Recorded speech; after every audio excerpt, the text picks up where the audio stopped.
Meet Frank, 65 years old, stubborn as an old oak tree, and set in his ways. He's the guy who laughs off his family's pleas to see a doctor. "Doctors are quacks," he'd say, cracking open another beer. Frank quit smoking a decade ago, credit where it's due. But vegetables, exercise, doctor visits, not a chance. One humid night, Frank sat on his creaky bed, shirt stained with sweat, beer in hand. The flicker of an old TV lit the room, and that's when it started. A pressure, an unbearable, relentless pressure in his head, like someone was inflating a balloon inside his skull. His heart pounded in his chest, fast and loud, like war drums in the dark. His vision blurred. His eyeballs felt like they were being pushed from behind, bulging out. His tongue swelled, thick and dry, choking his airway. He gagged, tried to scream, but only a muffled gasp came out. Blood dripped from his nose, thick, dark and endless, but worse, bile. Burning, acidic bile started pouring from his ears. The pressure climbed higher. His sweaty hand dropped the beer can. He clutched at his chest as his pulse became chaotic thunder. One eye popped out with a sickening squelch. And then, boom, his head exploded. Brains splattered across the stained wallpaper, chunks sliding down like grotesque rain. But it wasn't just brains. His insides, his very guts surged upward through the gaping hole in his skull and painted the room in sticky crimson horror. The silence after was deafening, but just as Frank felt his soul being sucked away into darkness, he woke up. Frank sat upright in his bed, drenched in cold sweat, his heart racing like a wild stallion. He clutched his chest, gasping for breath. The nightmare felt too real. For the first time in decades, Frank felt something alien in his chest. Fear. The sun was barely rising when Frank picked up the phone. His hands trembled as he dialed his doctor's office. "I need an appointment today." Later that morning, the nurse wrapped the blood pressure cuff around Frank's arm. The numbers on the screen flashed, 195 over 105. The doctor entered, brows furrowed. "Frank, your blood pressure is dangerously high. I'm betting it's been like this for a long time. That nightmare, it was your body screaming for help." The doctor didn't sugarcoat it. Frank needed a change. No more beer, cut the sodium, eat vegetables, start exercising. And 2 medications, lisinopril and amlodipine. Frank nodded. The image of his brains splattered across his bedroom wall still haunted him. Fear can be a powerful motivator. Frank went straight to the pharmacy. He clutched his pill bottles like lifelines. That night, he ate a salad for the first time in decades. He poured the remaining beers down the sink. The nightmare stayed with him, a gruesome warning etched into his soul. But it was also a second chance. Sometimes the scariest horror stories aren't the ones we watch on TV. They're the ones playing out silently inside us, ticking away like a time bomb. Frank's story is a warning. Don't wait for the nightmare to come. Listen to your body, listen to your family, and for heaven's sake, see your doctor. So, if you don't want to wake up drenched in sweat, or worse, not wake up at all, then listen up.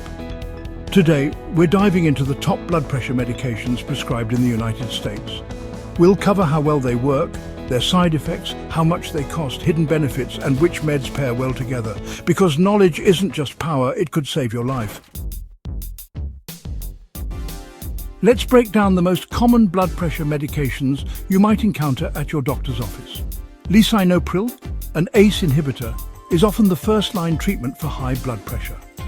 On average, it lowers systolic blood pressure by 8 to 10 millimeters of mercury. While effective, it can cause a persistent cough, elevated potassium levels, dizziness, and, in rare cases, angioedema. It's affordable, costing around $5 to $15 per month for generic versions.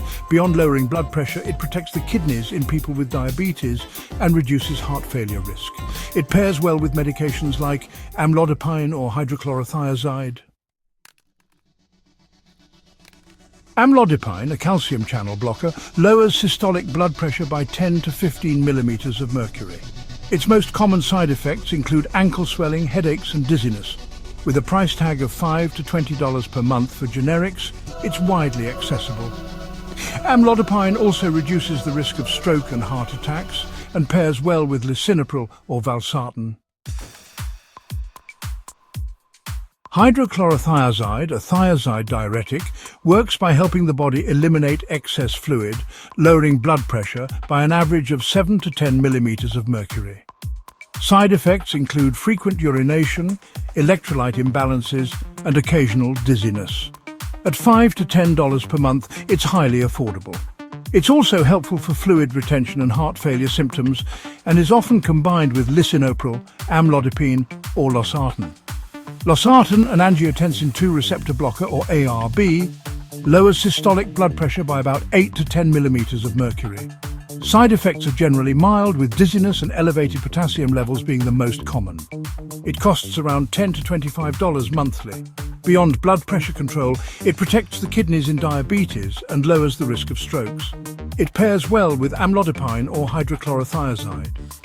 Metoprolol, a beta blocker, isn't typically a first choice for blood pressure control alone, but is very effective when there are accompanying heart conditions. It lowers systolic blood pressure by 5 to 8 millimeters of mercury. Side effects include fatigue, slow heart rate, and dizziness. At $10 to $30 per month, it's moderately priced. It reduces heart attack recurrence and helps control heart rate, working well alongside ACE inhibitors or ARBs. Valsartan, another ARB like losartan, reduces systolic blood pressure by about 8 to 10 millimeters of mercury. Side effects include dizziness and increased potassium levels. At $10 to $25 per month, it's a cost-effective option. It also protects kidney function and supports heart failure management. It combines well with amlodipine or hydrochlorothiazide.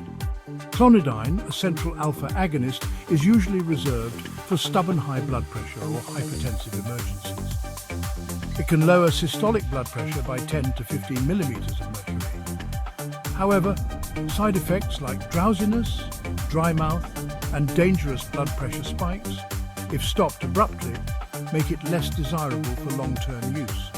It costs around $10 to $20 per month and often pairs well with diuretics or beta blockers. Lastly, hydralazine, a direct vasodilator, lowers systolic blood pressure by 10 to 20 millimeters of mercury. Side effects include rapid heart rate, headaches, and, in rare cases, lupus-like symptoms. At $10 to $20 monthly, it's relatively affordable. It's typically paired with beta blockers and diuretics to offset side effects and optimize results. So what did we learn today? Blood pressure isn't a game, and you don't have to wait for a horror story like Frank's to make a change. These medications aren't just pills, they're lifelines, but they work best when paired with a balanced diet, regular exercise, cutting back on salt and alcohol, and following your doctor's advice. Talk to your doctor about which medication or combination is right for you. Don't wait for a nightmare to wake you up. Take control now. If you found this video helpful, give it a thumbs up, hit subscribe, and share it with someone who needs to hear this. Remember, your health isn't a horror story. It's a success story waiting to happen. Stay safe, stay healthy, and we'll see you next time on Salud al Dia. This video is for educational purposes only and does not replace professional medical advice. Always consult your healthcare provider for guidance tailored to your health needs. Remember, I am just a guy on YouTube, not your doctor.